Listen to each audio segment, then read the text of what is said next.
We'll start in 1 minute.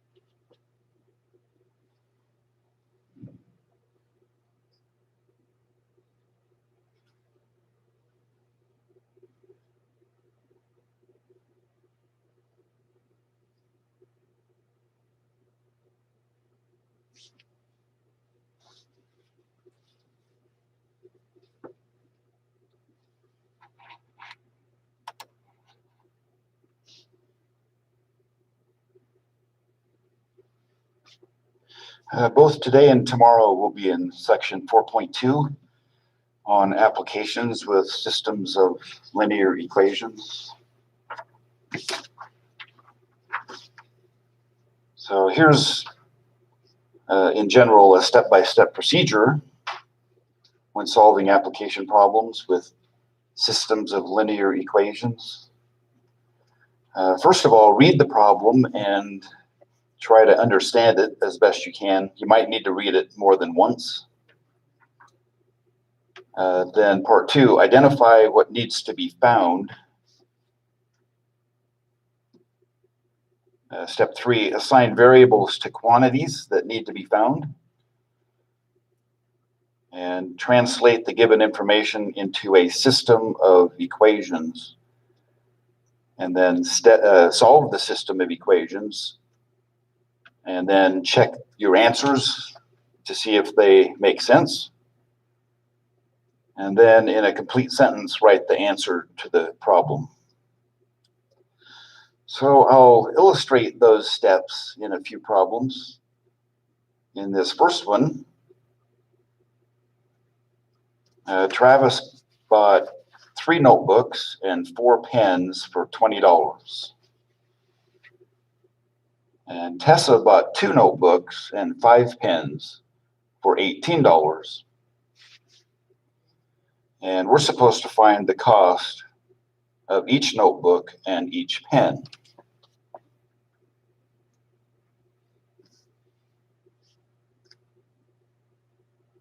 Okay, so identify what needs to be found. We want to find the cost of a notebook and the cost of a pen. In step 3, it says assign variables to quantities that need to be found. So I'll pick X to be the cost of a notebook, or I'll just say notebook price. Oh, I can use cost, I guess. Notebook cost in dollars. And I'll pick Y to represent the cost for a pen, for 1 pen.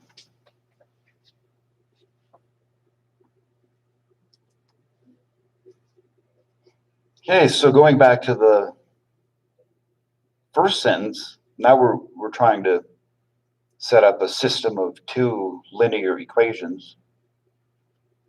In the first sentence, we're told that Travis bought 3 notebooks and 4 pens for $20. So if he bought 3 notebooks and each notebook costs X dollars, then for the notebooks, Travis pays 3 times X dollars for the notebooks. But he also bought 4 pens so we write 4 times the cost of each pen.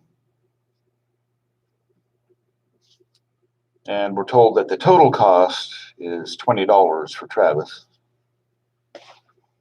So we can pause here for a second to see if this equation makes sense for Travis. So X represents the cost of each notebook, Y represents the cost of each pen. Travis purchased 3 notebooks and 4 pens.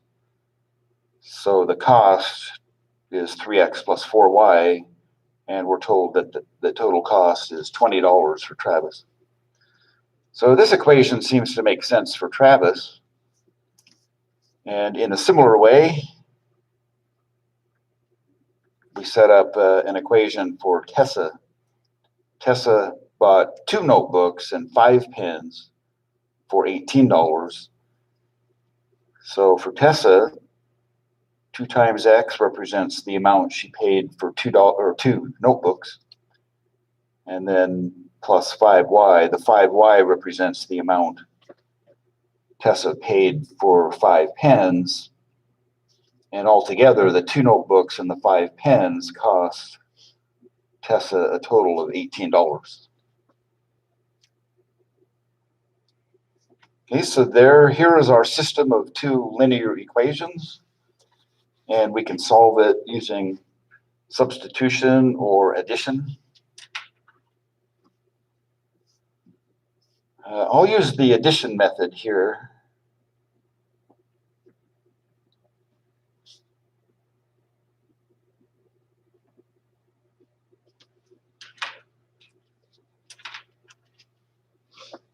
So from semester to semester, it seems that the addition method is the least popular among students. But in my opinion, it's the most efficient if you learn how to do it.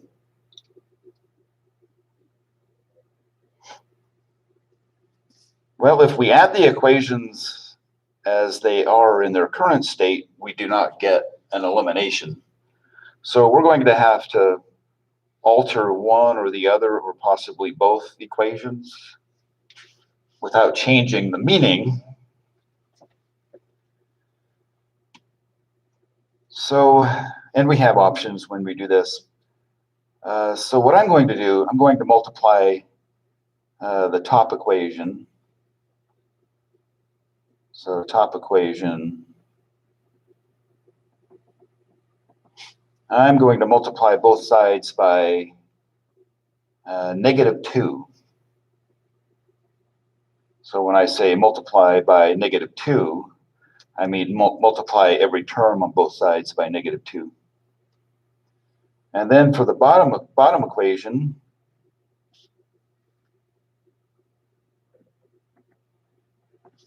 I'm going to multiply every term on both sides by +3.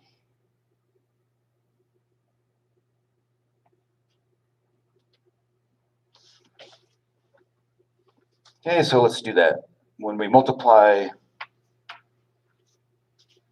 every term on both sides of the top equation by -2, we'll get -6x minus 8y equals -40. And then when we multiply every term on both sides of the bottom equation by 3, we will get +6x plus 15y equals 54. And when we add these two equations together, the variable x is eliminated. -6x plus 6x is 0.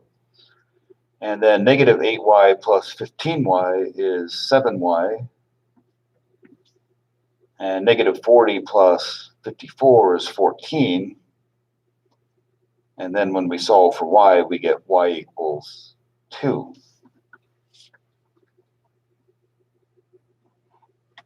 So that tells us that the cost of each pen is $2.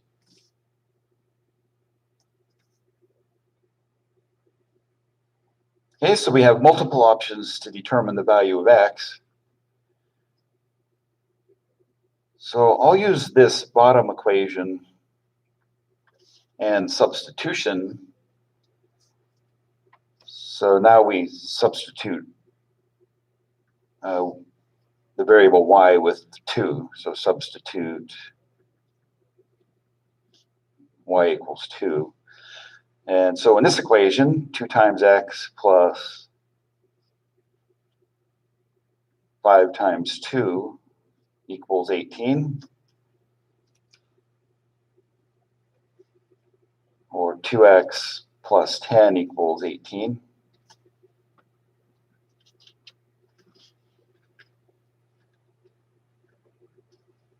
And when we subtract 10 from both sides, we get 2x equals 8, and so x equals 4. So the cost of each notebook is $4.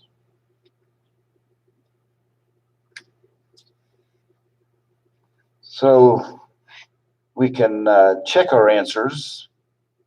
So as an ordered pair, the solution xy is 4, 2, the ordered pair of 4, 2.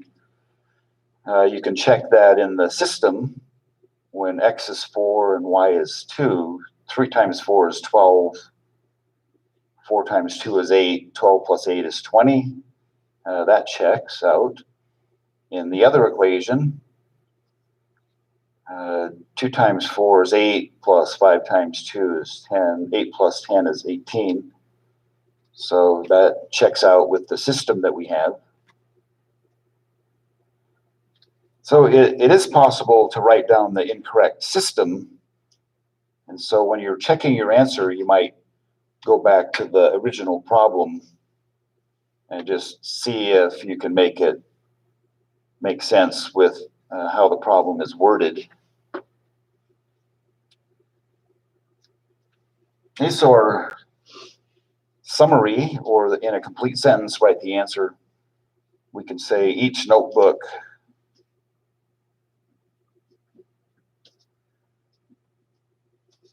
costs $4, and each pen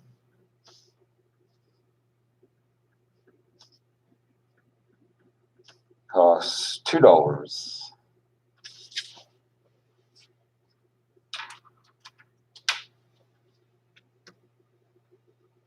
Hey, let's move on to the next example.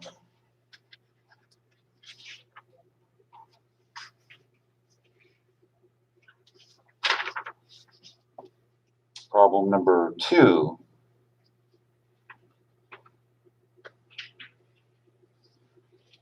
So this one says 2 coolers combined contain 49 gallons of water.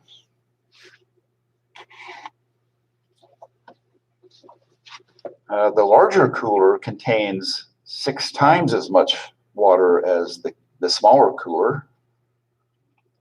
Find the number of gallons of water in each cooler.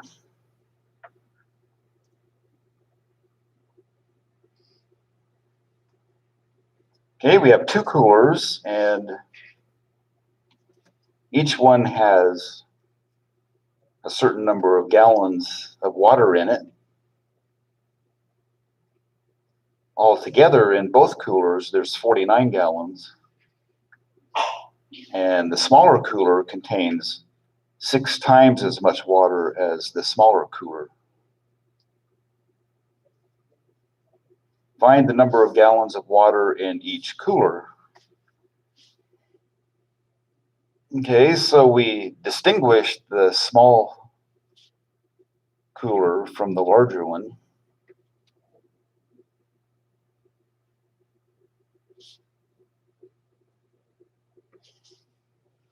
And each one contains a certain amount of water, certain number of gallons of water.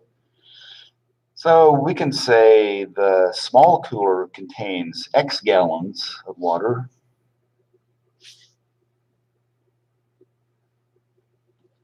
Oh, it might as well be more explicit, X gallons of water.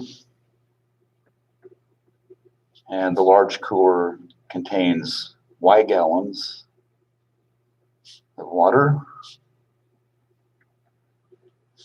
And we're going to use the information in the problem to write 2 equations. So what's one of the equations that we can write?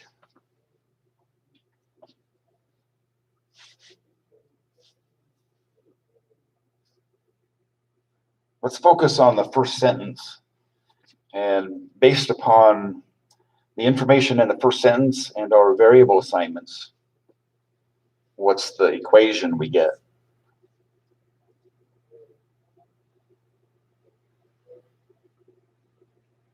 X equals 49.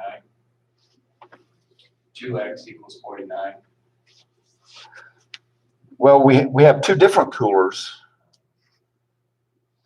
The smaller cooler contains X gallons and the large cooler contains Y gallons. So combined, the two coolers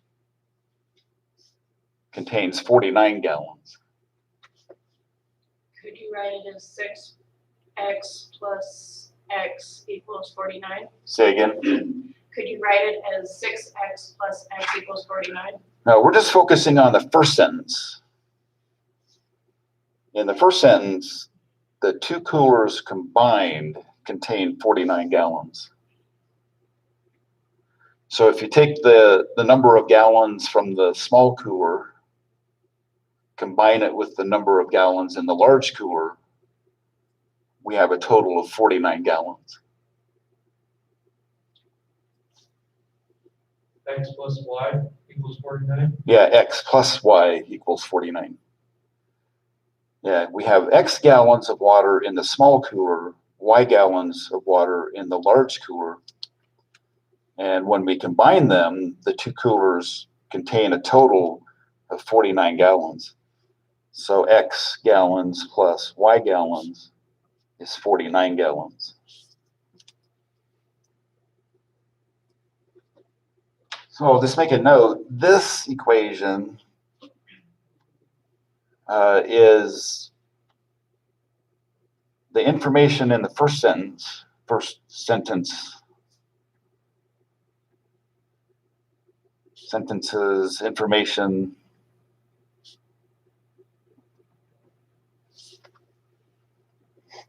and the variable assignments. That's how we came up with this equation.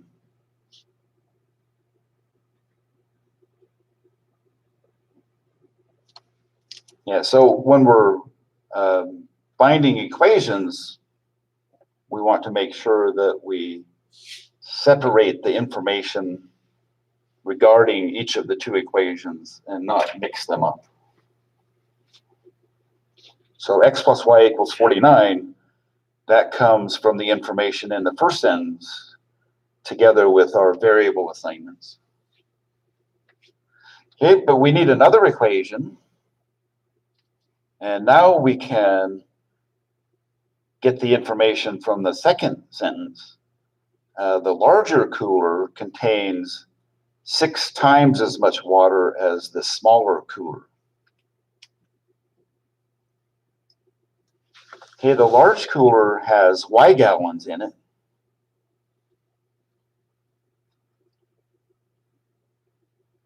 And the small cooler has X gallons. But in the second sentence, we're told that the large cooler contains 6 times as much water as the smaller cooler. So once again, we don't want to mix up the information from the first sentence with the information from the second sentence. Think of the second sentence and the variable assignments by themselves. Don't bring in the information from the first sentence. Now we're focusing on the second sentence and the variable assignments. So a hint is, in the second equation, the number 49 should not appear in the second equation because we're only focusing on the second sentence. The larger cooler contains 6 times as much water as the smaller cooler, and the variable assignments that we made.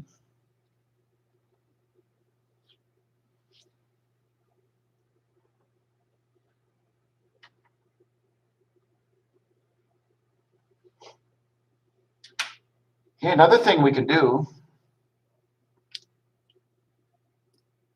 is we can oftentimes use how the sentence is worded and then make substitutions that is, replace a group of words with a variable. So in the second sentence, we're starting out with the larger cooler and what the larger cooler contains. So the larger cooler contains Y gallons of water.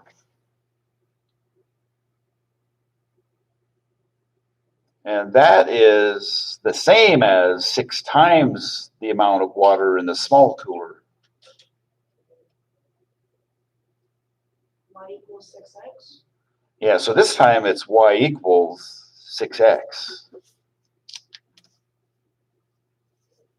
So Y is the larger cooler that the larger cooler contains.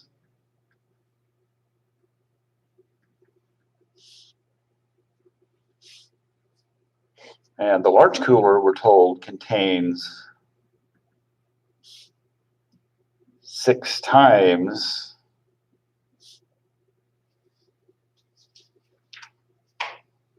what the small cooler contains.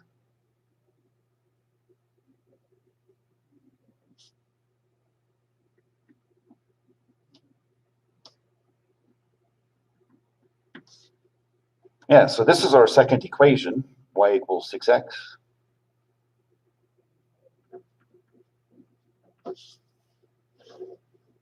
So there is our system of 2 equations. This one's pretty nice to set up or to use the substitution rule. Since Y is equal to 6x, let's just apply substitution. So in the first equation, replace Y with 6x. So instead of x plus Y equals 49, x plus 6x equals 49, or 7x equals 49. And so x equals 7.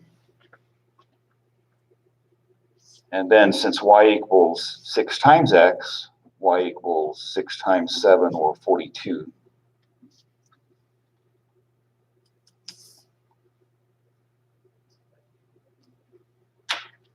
Okay, so the large cooler contains 42 gallons and the small cooler contains 7 gallons.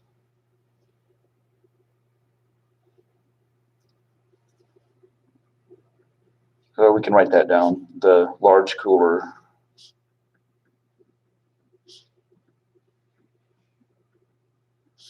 contains 42 gallons of water.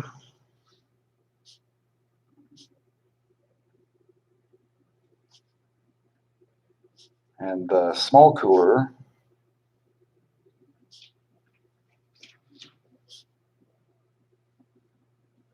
contains 7 gallons of water.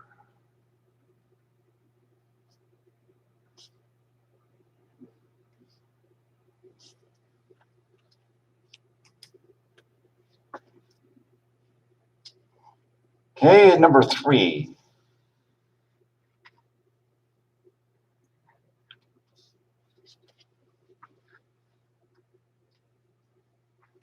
And number 3, an airplane flies 476 miles in 2 hours with a tailwind and 348 miles in 2 hours into a headwind. Find the airplane speed and the wind speed. Okay, so a couple of things need to be explained. Even though it's not realistic, we're going to assume that the wind speed is always the same. If we didn't assume that the wind speed is always the same, then we couldn't solve the problem. So this is not really true to life, but it's still a good exercise in setting up equations and solving it. And when we refer to the airplane speed, we are referring to the speed of the airplane if there was no wind. So if the speed of the airplane is the same when there's no wind, you'll probably agree that if it's flying with the wind, it will go faster than it would if there was no wind.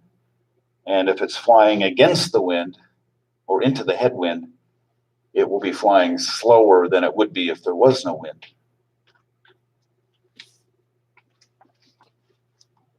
Okay, so we have two situations described. In the first part of the first sentence, we're told that an airplane flies a distance of 476 miles in 2 hours with a tailwind. So it's going faster than it would if there was no wind. And then the airplane flies 348 miles in 2 hours if it's flying into the wind or into a headwind.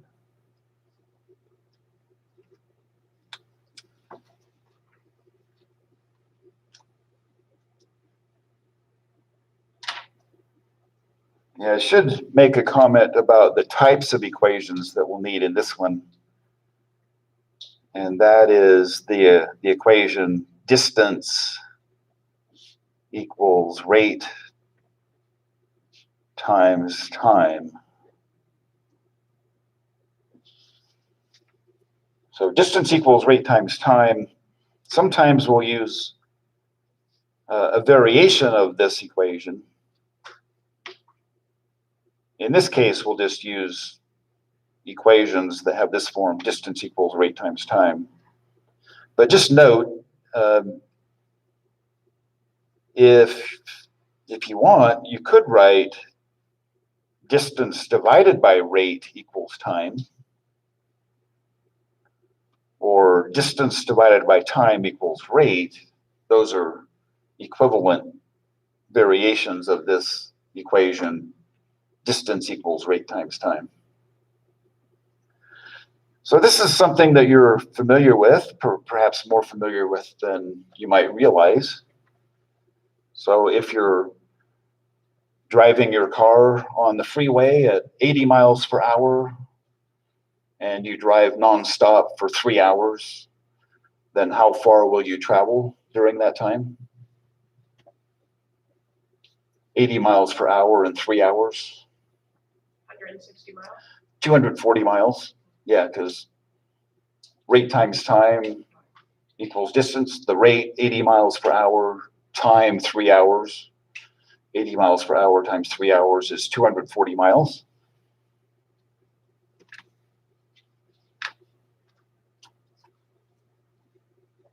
Okay, but we're going to have distance equals rate times time, and we're going to have two equations of that form.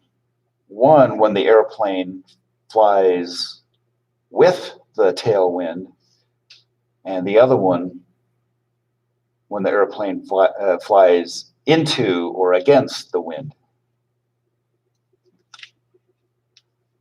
Okay, but it says find the airplane speed and the wind speed. So before we can write down equations, we need to have variable assignments. And remember that airplane speed, that represents how fast the airplane flies if there is no wind. So you can use any variables you want. I'll use capital A for the airplane speed in miles per hour. So A miles per hour represents the airplane speed when there is no wind. And then the wind speed, I'll use W, so W miles per hour.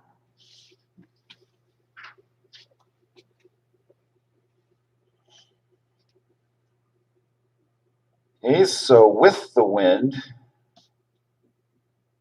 or with the tailwind, we'll write down an equation. And then after that, we'll write down a second equation when it's flying against the wind, or as it's worded into the problem, flying into the headwind.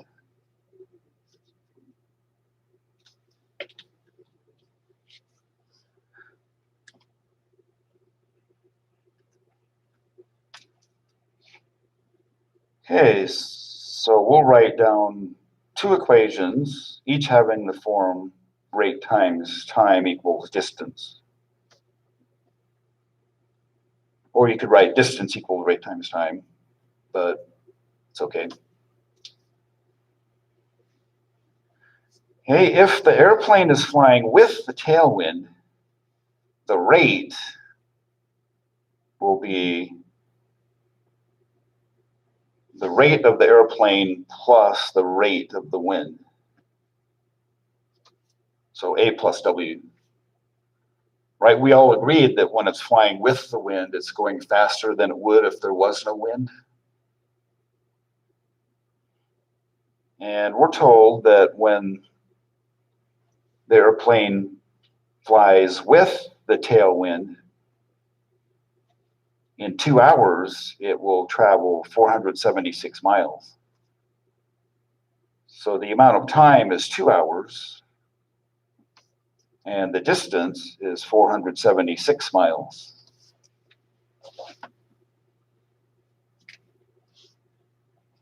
So that is our first equation, and you can study it to make sure it makes sense.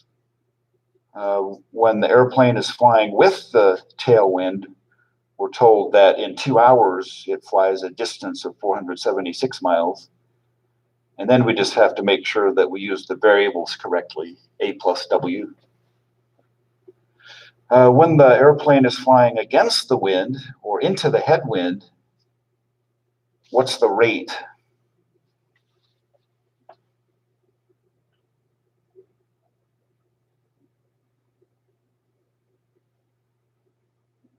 A plus W, A what? A plus W again? Well, it has to be going slower than it would if there was no wind, because it's flying into the wind. A plus W is faster than A. A minus W? Yeah, it's A minus W. Yeah, so when the airplane is flying against the wind, it's traveling at A minus W miles per hour. And it also, in 2 hours time, this time the distance is 348 miles.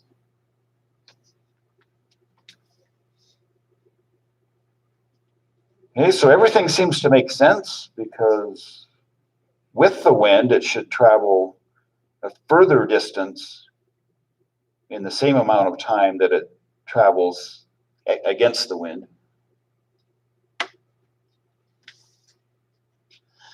Okay, so there's a few ways that we can go about solving this. So I think what I would do is I would first divide both sides of the top equation by 2. And that will leave us with A plus W equals 238 when we divide 476 by 2. And then also divide both sides of the bottom equation by 2. And we'll get A minus W equals 174.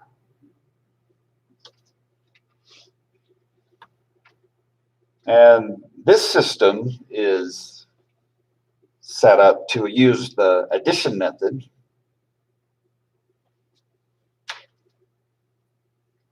So we don't even need to make any alternations. So I'm going to use the addition method, or elimination method.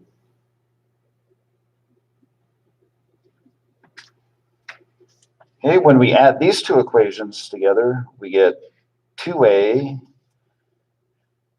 plus W minus W is 0.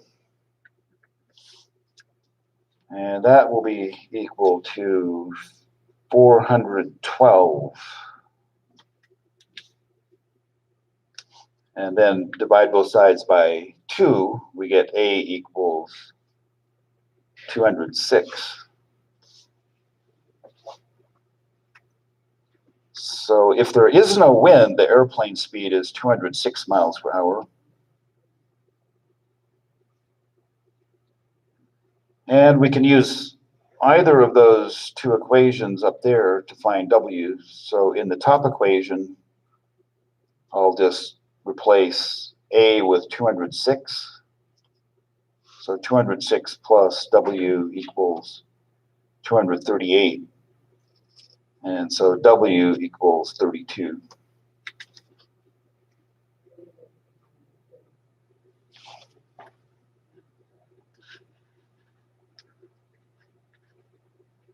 Okay, so the airplane speed is 206 miles per hour. So airplane speed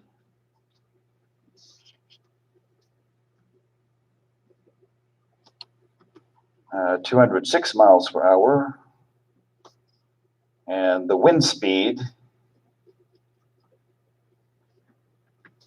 is 32 miles per hour.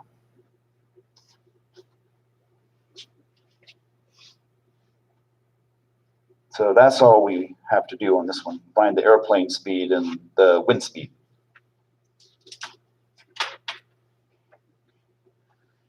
Okay, let's start the next problem.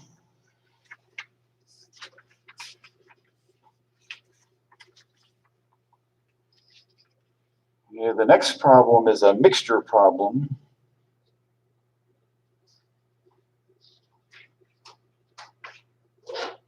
So we'll read this one maybe a couple of times and then proceed to find two equations and solve the system. Okay, so we're told that 18 liters of a solution that is 5% salt is needed.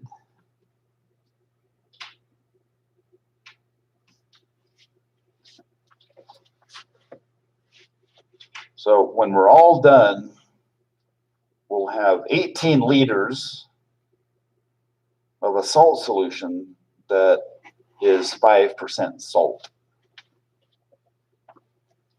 Okay, but the way that we're going to get it is described in the second sentence. Combining a solution that is 1% salt with another solution that is 10% salt must be done.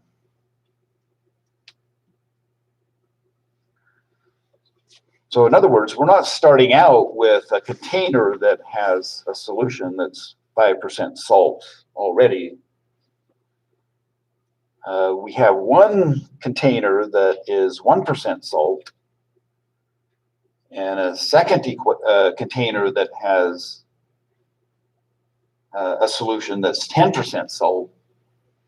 So what we need to do is we need to take a certain number of liters from one container and a certain number of liters from the other container and mix them together, and the mixture will be 5% salt. So it makes sense if you have something that has a higher percentage of salt and something else with a lower percentage of salt. If you take some of each and combine it, the mixture will have a percentage of salt that's somewhere in between.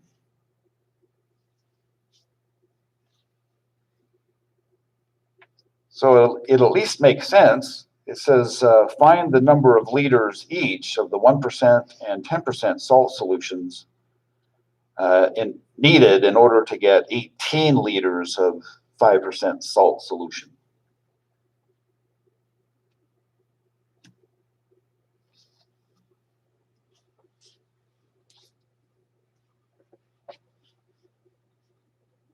Okay, so we're going to take two quantities.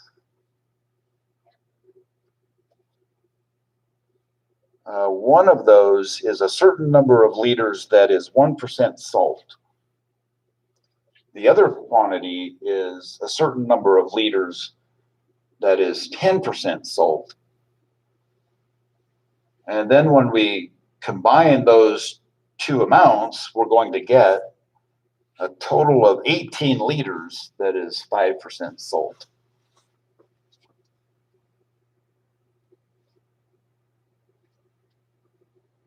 Okay, so there's just two quantities that we need to find. I'll pick X to represent the number of liters,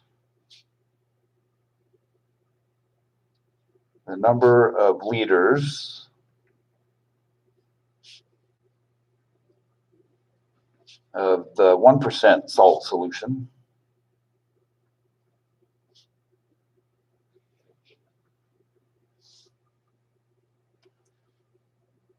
And then I'll pick Y to represent the number of liters of the 10% salt solution.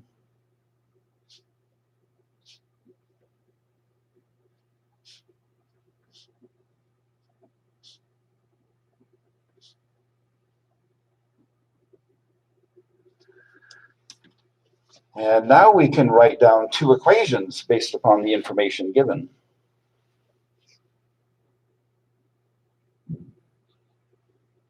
So the first equation, let's focus on the equation that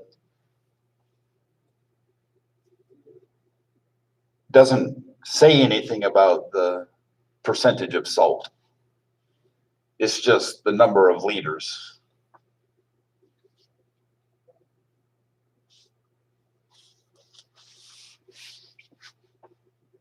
So what are we going to do? We're going to take X liters from one container and Y liters from a second container. And then when we combine them, how many liters do we have? 18. 18 liters. I didn't say anything about salt, did I? So what's the first equation? X plus Y equals 18. Yeah, X plus Y equals 18.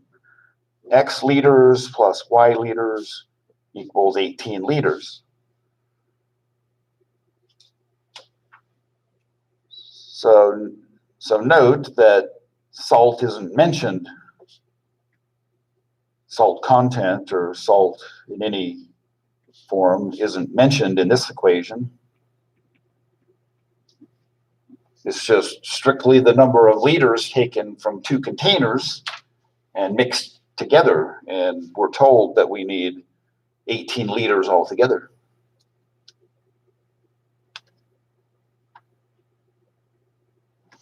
The second equation will involve the percentages of salt.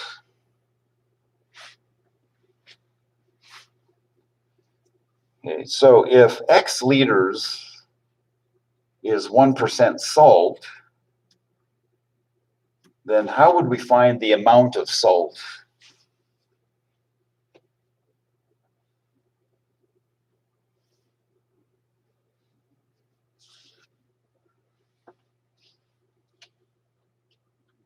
So let's think of as an aside.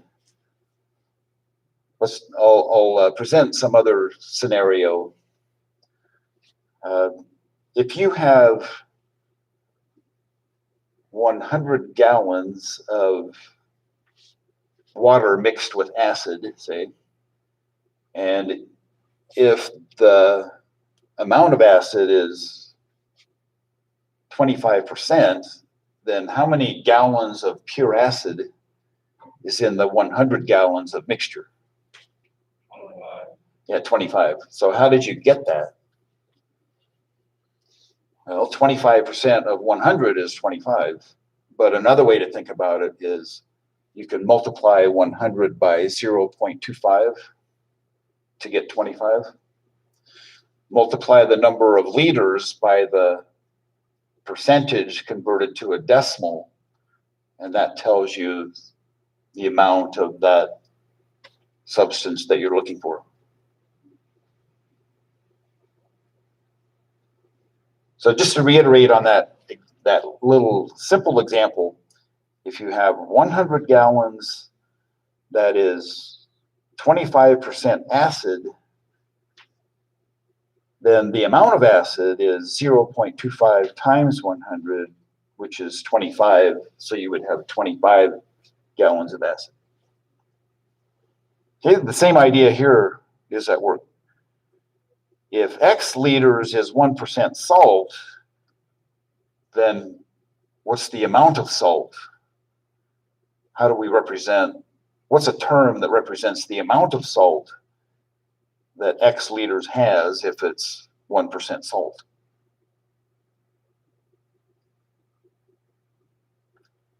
So we convert 1% to its decimal equivalent, which is 0.01. So we multiply 0.01 times X, 0.01 times X.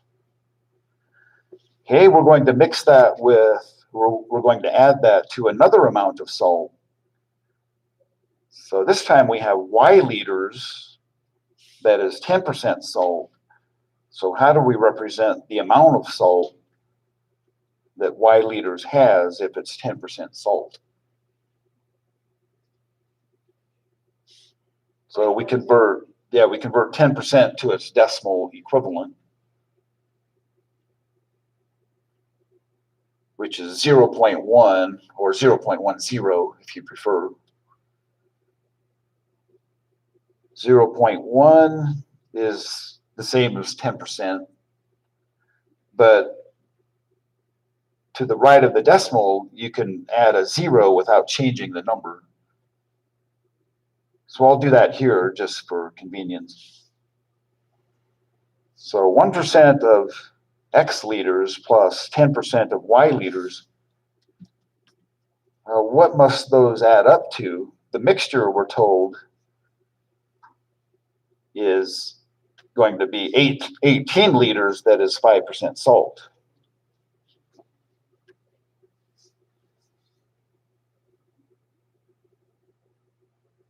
So we want to know the amount of salt that 18 liters has if it's 5% salt.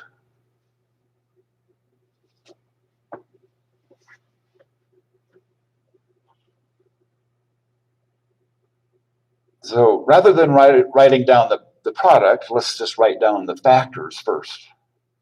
If 18 liters is 5% salt, then what two numbers do I multiply to find the amount of salt?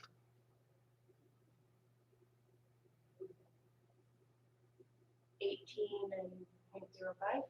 Yeah, 18 times 0.05.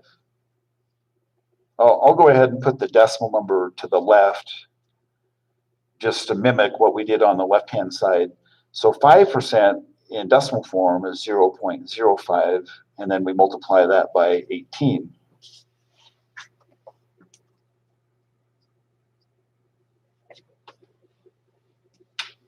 Okay, so now we have our two equations.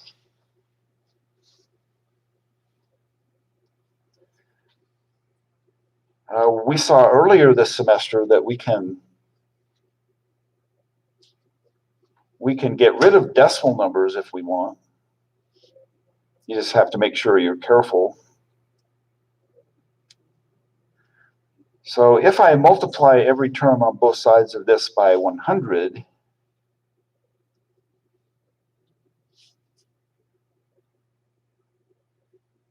then I'm going to get,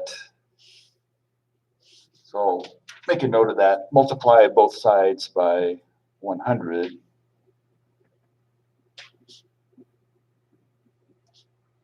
Because we're trying to get rid of the decimals is the purpose. Multiply both sides by 100.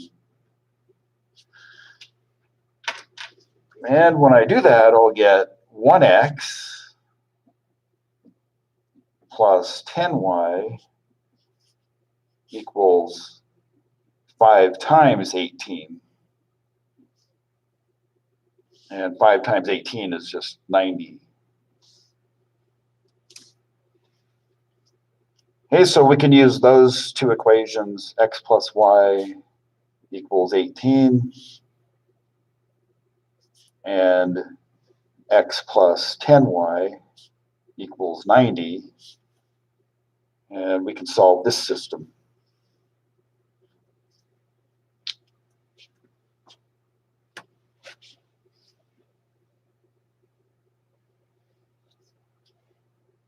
So I think what I'll do, I'll focus on eliminating x. I'll multiply every term on both sides of the top equation by -1. So we get negative x minus y equals -18. And then leave the bottom equation the same, x plus 10y equals 90. And when we add these two equations, the x is eliminated. Negative y plus 10y is 9y. Negative 18 plus 90 is 72. Divide both sides by 9, y is 8. And it's pretty easy to see that when y is 8, x is 10. Okay, we're out of time.